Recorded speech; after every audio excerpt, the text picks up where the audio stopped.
अर्जुन उत्तर दिशा में गए और भीमसेन को पूर्व दिशा में भेजा। सब लोग अपने अपनी दिशाओं को विजय करके आ गए, किंतु भीमसेन ने कहा कि मगधराज जरासंध ने कर नहीं दिया, वो हमारे बस में नहीं हुआ। तब भगवान श्री कृष्णचंद्र बजे नंदन काषाय वस्त्र धारण करके भीम और अर्जुन को लेकर के मगध गए।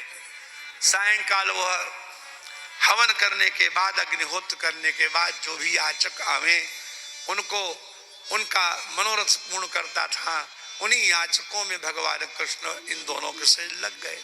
भगवान ने इनसे कहा कि तुम न बोलना, हम ही बोलेंगे। जब ये आए सामने, बड़ा दिव्य रूप है, तुम तो भिखारी नहीं लगते, क्या चाहिए तुम्हें? तो भगवान बोले युद्धम नो देहि राजेंद्र द्वंद्व सो यदि मन से। हे राजन, अगर तुम देना चाहते हो तो हमें द्वंद्व युद्ध दो। द्वंद्व युद्ध माने एक पर एक लड़ाई। क्या हम लोग अन्न मांगने वाले संत नहीं है? युद्धार्थिनो वयम प्राप्ता राजन्यान्न कांचना, वयम अन्न कांचना न, हम अन्न कांक्षा वाले नहीं, राजन्या, हम राजकुल के। जरासंध ने पूछा तुम अपना परिचय तो दो। तो भगवान परिचय क्या देते सुनो। असौ ब्रकोदर पार्थ, ये प्रथा पुत्र ब्रकोदर भीम है, और तस्य भ्राता अर्जुनो ययम, और इनका छोटा भाई है अर्जुन है, और अनयोर मातुलेयम माम, इन दोनों के मामा का बेटा कृष्णम जानी तेरी पुम, मुझे कृष्ण जानो, मैं तुम्हारा शत्रु हूं। ये परिचय दिया। जरासंध ने कहा तुम मेरे शत्रु हो? कृष्ण बोले क्यों? 18 बार तुमने हमारे ऊपर आक्रमण किया, शत्रु तो है ही। तो जरासंध हंसकर बोला अच्छा एक बात बताओ कृष्ण, जब तुम्हारे मित्रगण या संबंधी गण या संत जन तुमसे ये पूछते हैं जन्मभूमि मथुरा को छोड़ करके द्वारका क्यों चले गए, तो क्या बताते हो? लोगों को क्या बताते हो? भगवान बोले बताते हैं, तेरा नाम लेते हैं राजन, तेरा नाम। मथुराम स्वपुरीम त्यक्त्वा समुद्रम शरणम गतः, तूने हमको मथुरा में शांति से रहने नहीं दिया, 17 बार आक्रमण किया, मैं मथुरापुरी को छोड़कर समुद्र की शरण में आ गया, तुमने हमको भगा दिया। राधे राधे बोलो। तो जरासंध बोला जिसके भय से जन्मभूमि छोड़ करके भाग गया, ऐसे भीरू से हम क्या लड़े? हमारी तो बहुत बड़ी जो है लज्जा की बात है, और अर्जुन तो दुबला पतला है, ये क्या लड़ेगा? अब देखिए वही काल दंड गई काहुन मारा, और हरे बुद्धि बल धर्म विचारा। मांगा ये था कृष्ण ने कि हम तीनों में से किसी एक को चुन लो।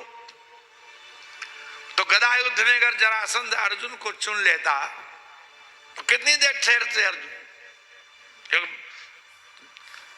धनुष से तो युद्ध होना नहीं था। लेकिन जरासंध कहता अर्जुनो न भवेद योद्धा, अर्जुन मुझे नहीं लड़ा पाएगा। भीमस्तुल्य बलो मम, भीम से हमारी जोड़ी सही रहेगी। ये बुद्धि का नाश। और भीम से युद्ध होने लगा, और भीमसेन भी आज तक थके नहीं थे, कोई उनको छका नहीं पाया था। भगवान ने सोचा चलो तुमको भी 1.25 शेर मिला। 27 दिन लड़ते लड़ते हो गए। आधी रात को 27वें दिन भीमसेन उठकर बैठ गए, भगवान कृष्ण को जगाया और कहा प्रभु अब हम भाग जाएंगे। भगवान ने कहा क्यों? बोले जरासंध ने हमारी गुड़िया गुड़िया ढीली कर दी। न सत्तो हम जरासंधम नरजे तुम युद्ध माधव, हे माधव मैं जरासंध को युद्ध में नहीं जीत सकता। तो भगवान बोले कल और खड़े हो जाओ तो कोई जुगाड़ बताएंगे। भीम से नाराज हो गए, जब जुगाड़ ही बताना था तो 27 दिन क्यों कुटवाते रहे, पहले ही बता देते। तो भगवान ने कहा हम तुम्हारी औकात जानना चाहते थे कि तुम कितने पानी में हो, क्यों आगे बहुत भयानक युद्ध होने वाला है, पता नहीं कहां तुम घिर जाते। तुमको अपनी शक्ति का ज्ञान होना चाहिए। और पार्थमाप्यायन स्वेन संतमे नाथ पाणिना। बाली ने जब बहुत मारा सुग्रीव को, भगवान ने कहा एक बार और जाओ, बोले नहीं अब उठा नहीं जाता। तो भगवान ने क्या किया, कर परसार, हाथ फिरा दिया पूरे शरीर में।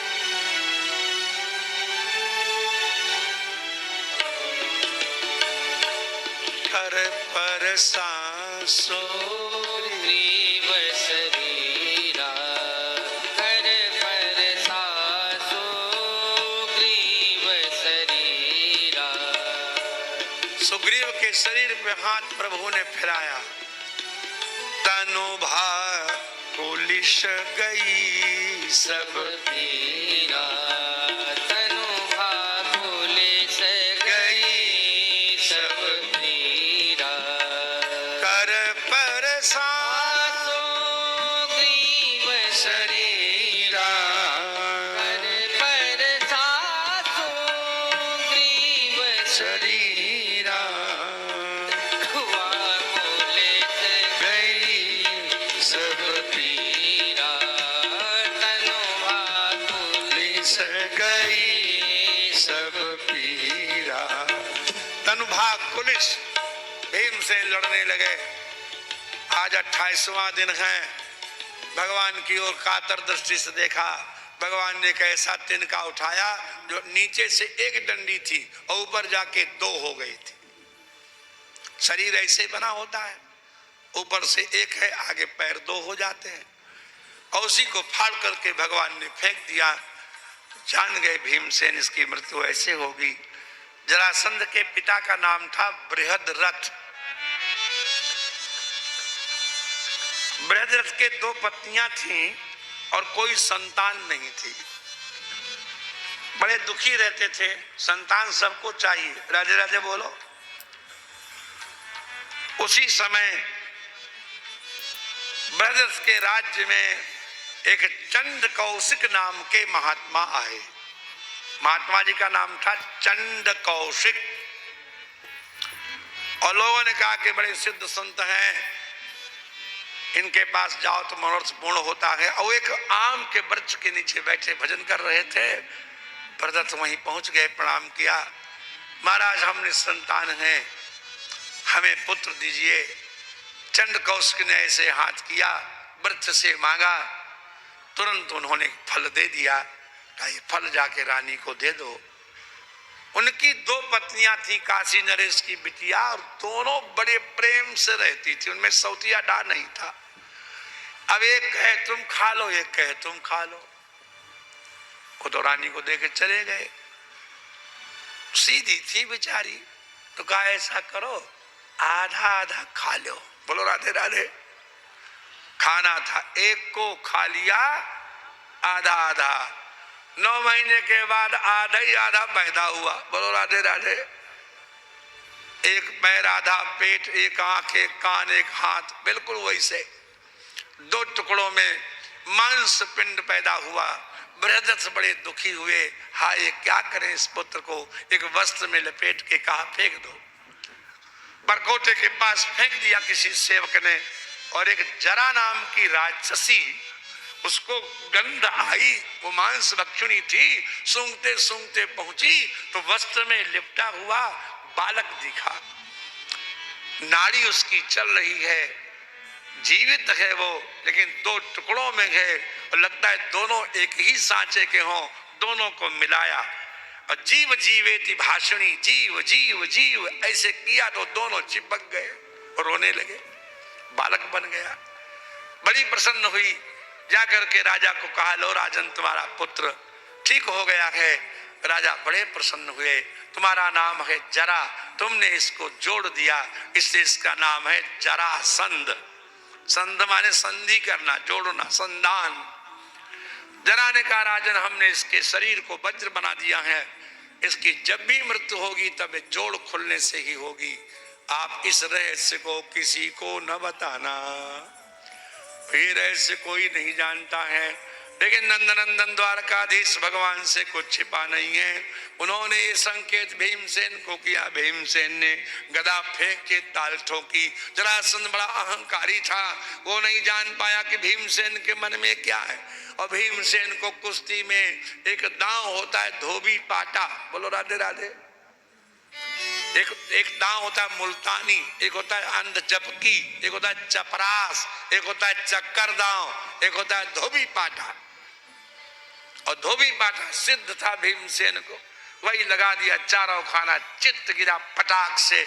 जरासंध उछलना ही चाहता था, एक पैर के ऊपर अपना पैर रख दिया। हाथी जैसा भीमसेन का पैर, 10,000 हाथियों का बल।